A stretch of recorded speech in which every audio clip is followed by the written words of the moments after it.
reflexão sobre o Evangelho de Jesus. E hoje, para a nossa reflexão, nós vamos nos referir ao capítulo 2 do Evangelho segundo o Espiritismo, intitulado Meu Reino Não É Deste Mundo. E eu gosto sempre de lembrar que reino é uma palavra muito interessante, porque reino, entre vários significados óbvios às vezes, temos o significado de campo de ação. Então, a gente já pode começar a pensar que quando Jesus fala, meu reino não, porque essa é uma fala de Jesus, meu reino não é deste mundo, ele está dizendo, meu campo de ação não é aqui, né, no concreto, nas tribulações do dia a dia, embora tenha um impacto direto sobre tudo isso. E por que Jesus disse isso, meu reino não é deste mundo? Porque quando ele foi levado a Pilatos, não é? Que ele tinha sido preso, tinha tido toda aquela trama dos fariseus e Judas envolvido nisso, ele foi levado a julgamento, né, entre aspas. Pilatos não via motivo para condenar Jesus. Então, ele chega e pergunta para Jesus, sois rei? E Jesus responde, antes ele pergunta, sois o rei dos judeus? E Jesus responde, o meu reino não é desse mundo, porque se o reino de Jesus fosse ali, ele fosse o rei dos judeus, né, concretamente, com a realeza da época, daquele povo, ele diz, se eu fosse o rei dos judeus e o meu reino fosse aqui desta dimensão terrena, os que me seguem, os que me obedecem, enfim, eles estariam aqui me impedindo de ser pego, de ser preso. Mas o meu reino não é aqui. E aí Pilatos insiste, sois, pois, rei, então, você é ou não é rei? Não é? E Jesus replica, ele responde, você está falando que eu sou rei. E essa frase eu acho fundamental para a gente entender. Eu não nasci e nem vim a este mundo senão para testemunhar a verdade. Qualquer um que pertença à verdade, escuta a minha voz. Esse é um trecho que está em João. Por que isso é tão importante?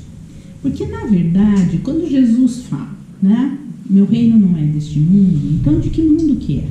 Se não era dali, é de onde? O campo de ação, o domínio de Jesus é o nosso coração. É a espiritualidade, não é? É a essência das coisas.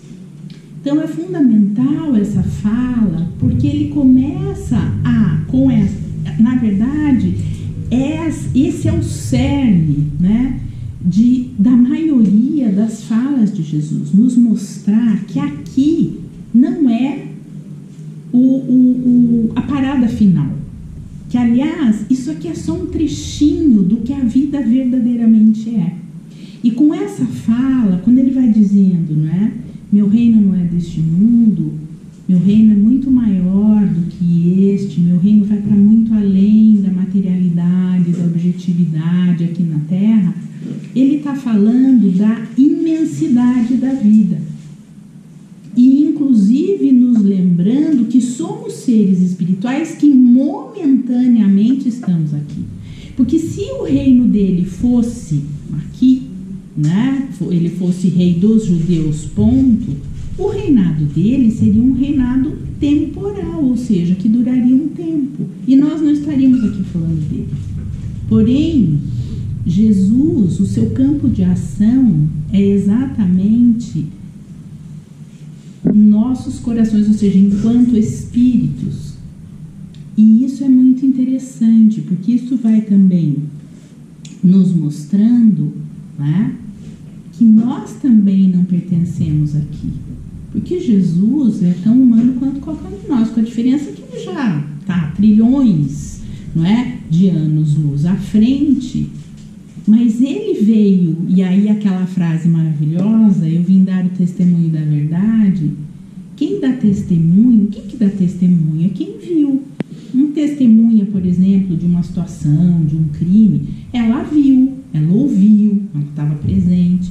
E ele vem falar, eu vim testemunhar a verdade. Que verdade é essa? E aí é outra coisa linda desse trecho. A verdade da lei divina. Jesus vivia em profunda comunhão com o Pai. Jesus vivia literalmente em espírito. Ele, apesar de todas as dificuldades que ele sofreu ao longo, principalmente quando ele começa, né, as agressões, todo o escárnio, né, de muitos dos judeus, principalmente dos fariseus, a traição, a cruz, mas ele se manteve coerente aos valores, né, que podemos dizer de uma outra forma, aos valores que dizem respeito à lei divina. E qual é a lei divina? Amor. Nós podemos falar amor, justiça e caridade, nós podemos falar esse amor, não é? Ao Pai, a nós mesmos e aos demais, como ele fala, amar ao Pai e ao próximo como a nós mesmos. Então, Jesus vem dar testemunho de algo que ele vivia e nos mostrar que estarmos profundamente ligados, presos a esta realidade concreta, faz com que a gente tenha muita dificuldade de entender muitas das nossas dificuldades. Porque a vida é cheia de dificuldades. Como explicar as dificuldades, as doenças, não é? Os desencontros, as dificuldades materiais, as guerras, como explicar uma série de situações se não for através desse entendimento mais amplo, que inclusive Kardec usa uma expressão muito interessante. Kardec vai chamar isso de ponto de vista. Se nós não entendermos a vida do ponto de vista espiritual, a vida é injusta. E isso nos rouba a esperança. Para que a gente vai ter paciência? Para que a gente vai se melhorar? Você vai morrer, vai acabar tudo. Porque esse é o outro ponto de vista. O ponto de vista materialista transforma a vida em algo sem sentido, muitas vezes. Do ponto de vista espiritual, né? Esse campo de ação do coração. E quem é que... Coração, não no sentido concreto, mas dos sentimentos, né? Que dizíamos... Quem sente? É o espírito. Quando nós olhamos a vida dessa perspectiva, tem um conceito maravilhoso que a gente se esquece, que somos seres infinitos. Tivemos um começo, fomos gerados e não teremos fim. E isso começa a modificar muitas coisas. Muito provavelmente, se nós nos lembrássemos que tudo o que fazemos aqui agora, de alguma maneira, o que a gente não consertar aqui, a vida continua, nós vamos levar nessas encrencas para depois, talvez a gente se apressasse em arrumar, porque nem sempre depois é possível a gente ajeitar, ajustar, apaziguar as coisas. Às vezes levam-se milênios para que eu possa reencontrar aquele ser e a gente voltar a ter paz e nossa consciência ficar em paz. Então, olhar a vida da perspectiva espiritual, lembrando que temos uma vida... Jesus fala vida futura, né? Kardec, usa esse termo, não é pensando só na vida que vem depois, mas no sentido, depois desta vida aqui, na matéria, a vida continua. Mas nós já viemos antes. Então, dentro da perspectiva espiritual, aquilo que a gente não consegue entender porque está passando agora, muito provavelmente tem uma causa lá atrás, em vidas anteriores.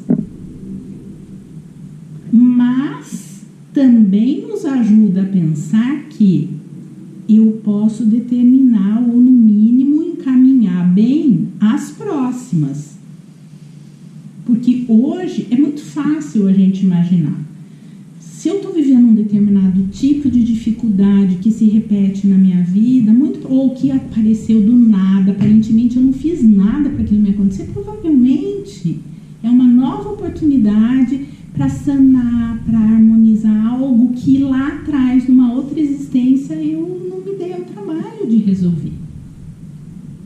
porque não entendia, ou porque não quis mesmo. E quanto antes eu resolvo, menos barulho eu levo para a próxima. Então, essa perspectiva espiritual nos dá, inclusive, o entendimento do quanto as nossas vidas anteriores e futuras estão entrelaçadas com a atual. O que acontece aqui é muito no hoje é muito reflexo do que aconteceu lá atrás, e a maneira como eu vivenciar esse hoje vai ter reflexos no meu futuro. Porém, esse é um capítulo interessantíssimo, como todos, né? Mas na Instrução dos Espíritos, Kardec coloca o depoimento de um espírito feminino que tinha sido rainha enquanto encarnada aqui. E ela dá um testemunho, não é? Ela conta qual não foi a grande decepção dela quando ela chegou lá do outro lado, achando que ela, sangue nobre, rainha, ela ia continuar rainha lá do outro lado.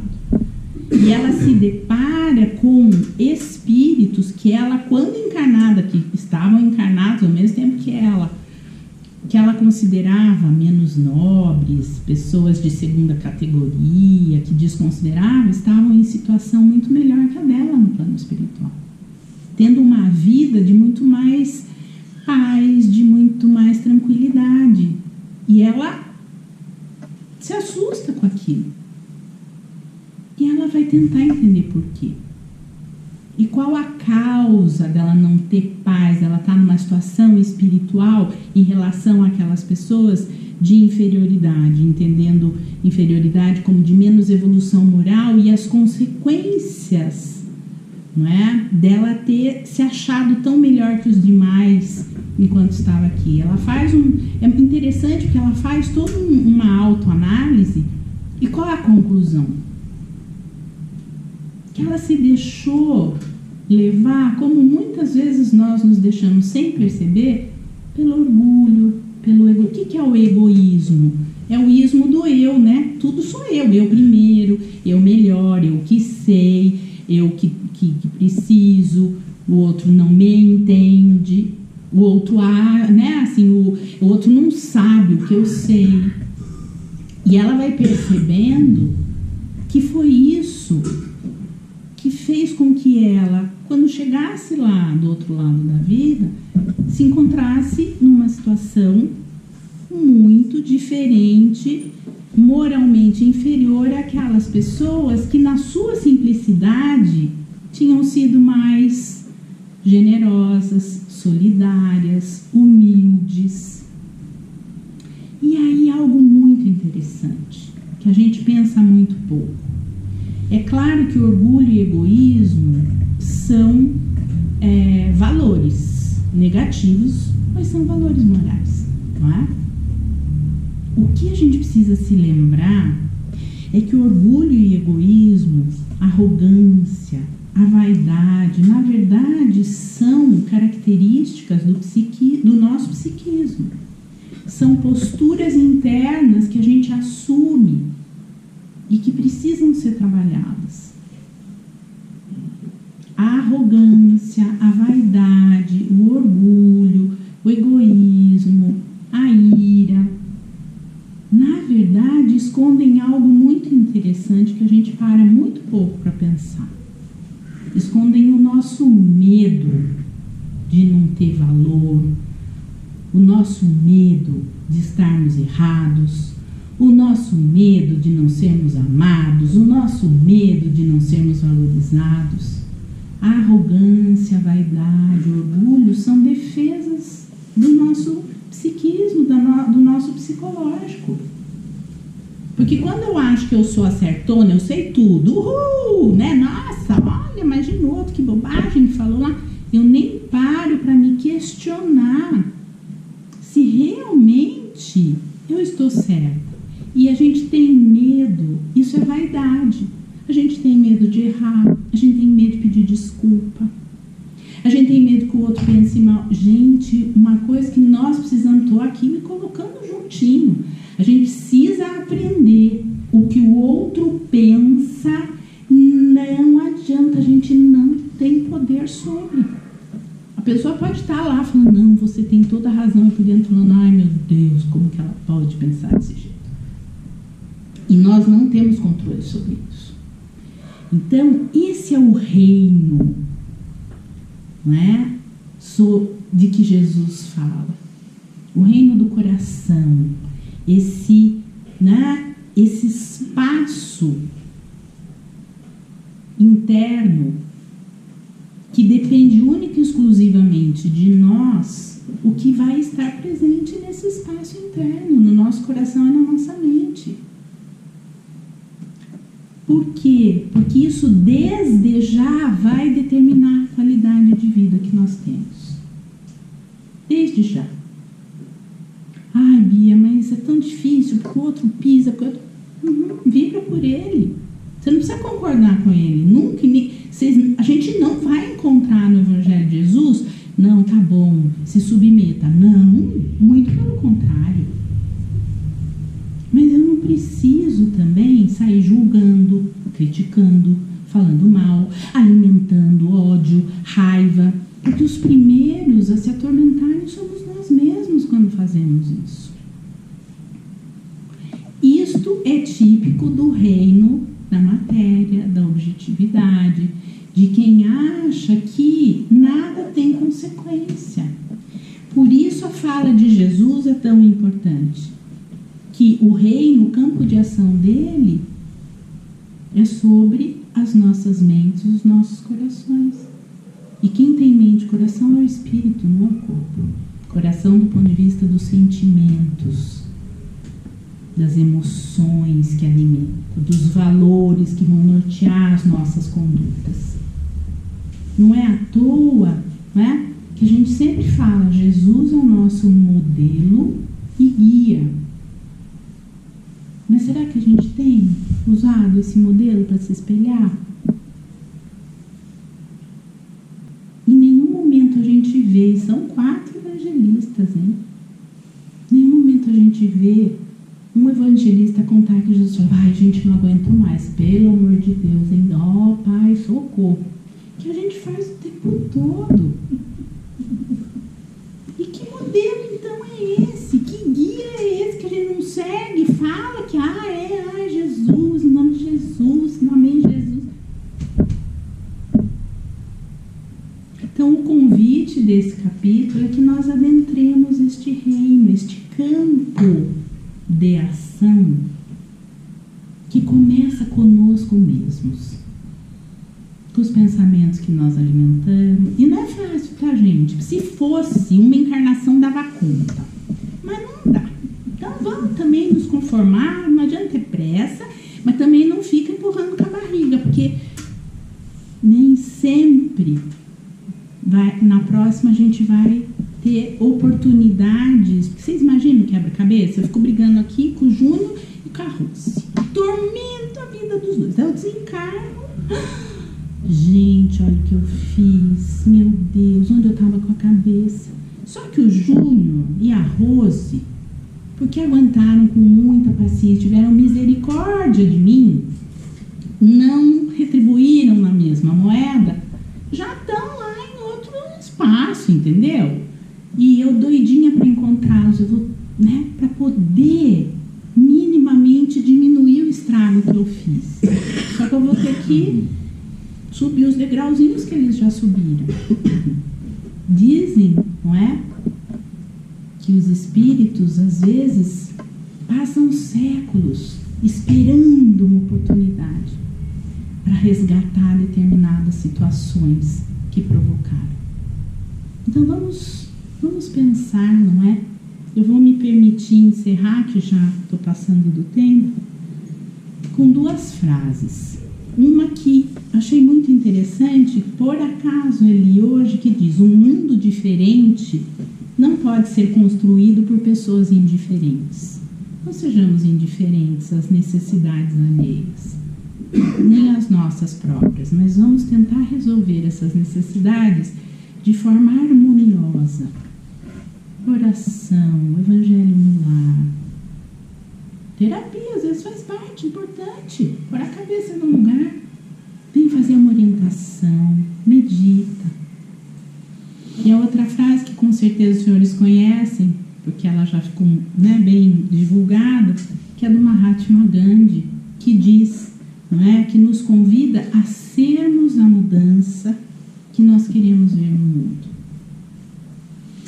Esse capítulo fala disso. Esse capítulo fala desse reino, desse espaço, deste campo espiritual. Somos nós, espíritos em evolução, mas a evolução requer ação, de preferência ação amorosa, para que a gente possa, numa próxima, não é, que eu possa estar com os dois, né, a gente possa evoluir mais ou menos parecido e reencontrá-los em paz. Muito obrigada pela atenção dos senhores.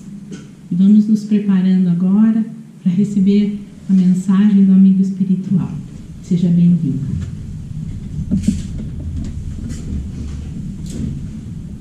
Boa noite, queridos irmãos. É com muita alegria que participamos desta reunião pública de Evangelho, aprendendo, como sempre, para podermos aparar as nossas arestas e conseguirmos sermos pessoas melhores. Esse capítulo, eu penso que cada um de nós podemos fazer uma autoanálise. Como estamos nesse momento? Não precisa ser agora, breve, rápido, mas podemos começar a pensar nisso. Como estamos no momento presente da nossa evolução? Não importa se eu estou na matéria ou se eu estou fora dela. A evolução se dá nos dois planos, nas duas condições. Então vejamos, de uma forma simples, um pedaço de papel, o pensamento livre, um pensamento retilíneo, confiante, honesto, com gratidão. E vamos refletir. Como estamos no presente momento?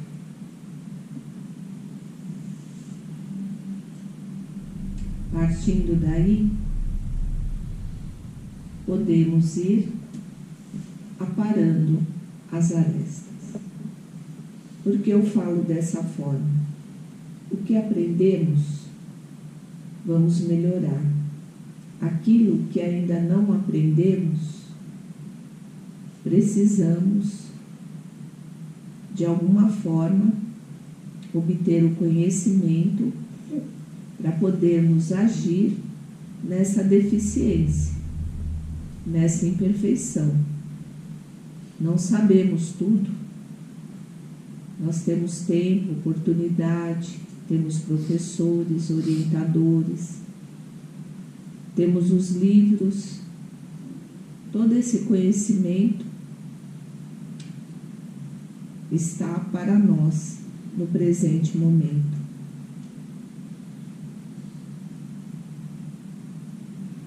E a vida futura? O que esperamos dela? Esperamos aquilo que somos hoje. O que somos hoje, na vida futura, seremos os mesmos. Esse capítulo nos alerta para isso.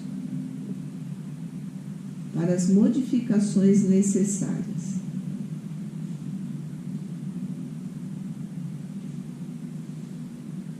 Vamos pensar, o planeta pede esse mundo de regeneração. Estão todos pedindo esse mundo de regeneração. O que é a regeneração? Regenerar-se, melhorar-se, modificar-se. E esse mundo de regeneração somos nós que vamos vivenciar. De alguma forma, somos nós os herdeiros deste mundo. Não está de uma forma complexa. Dá para entender, dá para compreender a parte que nos cabe realizar. Todos aqui têm essa condição de compreender, de aprender e de realizar.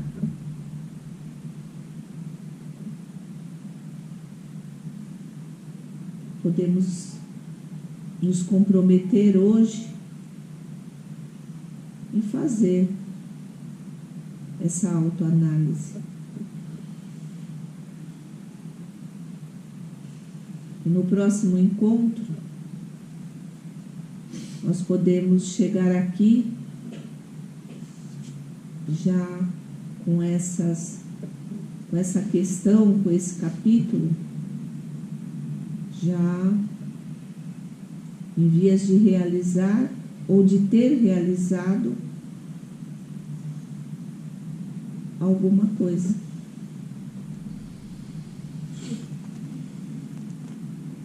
Não podemos ficar só na promessa. Amanhã eu mudo, amanhã eu faço, amanhã eu realizo, amanhã é outro dia. O tempo, ele não para. A nossa encarnação, o nosso momento presente, ele pede essas mudanças. É para isso que estamos a cada dia nesse tempo. Ele corre.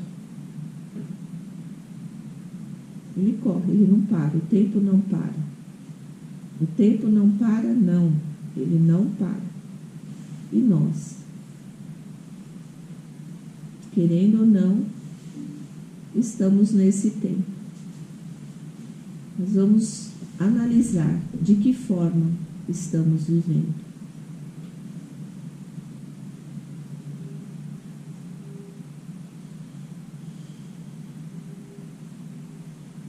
Estamos refletindo, né? Estamos percebendo que a reflexão chega para nós quando nos deparamos com o pensamento da vida futura. Nós queremos o melhor, isso não há dúvida, todos querem o melhor. Mas Deus, nosso Pai, Ele nos criou e permitiu que vivêssemos em abundância de conhecimentos, na abundância de uma moral elevada.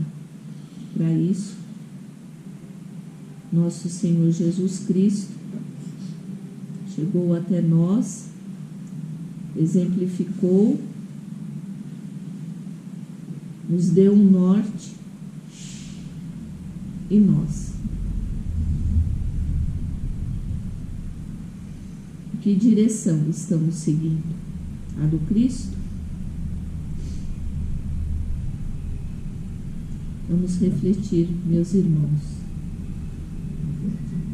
nessas mudanças tão importantes para a nossa evolução. Nossa, eu vocês, a humanidade encarnada, desencarnada. É possível, né? Um pouquinho cada dia é possível. Deus já nos abençoou com a vida eterna. Ele já nos abençoou com a vida eterna. Vamos abraçar essa oportunidade e fazermos o nosso melhor. Nosso Pai nos espera. Nosso Pai nos criou. Nosso Pai nos criou.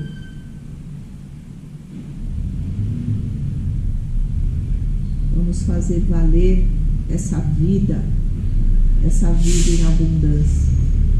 A alegria de viver na abundância de Deus, com Deus, para Deus.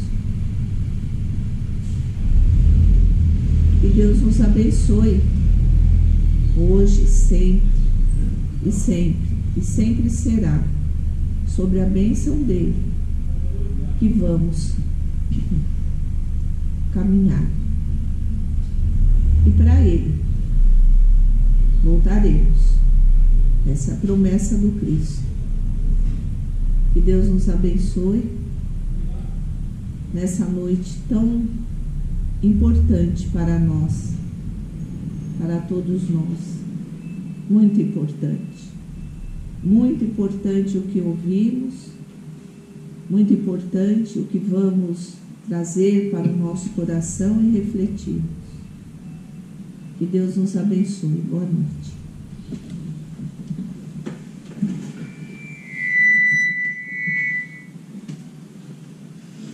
Muitíssimo obrigada, amigo espiritual, pela mensagem tão esclarecedora, tão necessária. A nossa casa está sempre aberta à sua presença e às suas orientações. Muito obrigada. E nesse clima de busca, de aprendizado, de abertura consciencial, de busca pela vivência cada vez mais ampla em nossas existências da lei de amor, vamos elevando os nossos pensamentos e corações a Deus, nosso Pai, e a Jesus, nosso Mestre, pedindo a eles que derramem sobre nós as energias, as luzes que necessitamos para termos coragem, persistência, disciplina, para fazermos as mudanças necessárias que nos ajudarão a triunfarmos sobre nós mesmos. Vamos pedindo serenidade, humildade, para que possamos olhar para nós mesmos e para os demais sem julgamento, sem crítica, mas com bom ânimo, com boa vontade, reconhecendo que ainda somos aprendizes, mas que também precisamos da boa vontade para assimilarmos as lições que nos são apresentadas. E com o coração e a mente abertos a essa imensidão de conhecimento que nos é disponibilizado o tempo todo, trazida pelos Espíritos, pelo próprio Jesus, nós vamos pedindo que também esses conhecimentos cheguem às mentes e aos corações de todos os seres habitantes deste planeta, encarnados e desencarnados. Pedimos em especial àqueles que se encontram nos governos, não apenas dos países, das nações, mas de todo o grupamento humano, para que tenham clareza, justiça, bondade e amorosidade em suas ações. E dessa forma, pedimos pelo planeta para que possamos, muito em breve, sermos capazes de vivermos em paz, em harmonia. Imensamente agradecidos pela oportunidade que nos é dada por esta casa. Nós vamos encerrando esta tarefa dizendo: Pai nosso que estais nos céus, santificado seja o vosso nome. Venha a nós o vosso reino e seja feita a vossa vontade, assim na terra como no céu. O pão nosso de cada dia dai-nos hoje e sempre. Perdoai as nossas dívidas, assim como nós perdoamos os nossos devedores. E não nos deixeis cairmos em tentação, mas livrai-nos de todo o mal, pois vossos são o reino, o poder e a glória para todos sempre. Que assim seja. Graças a Deus.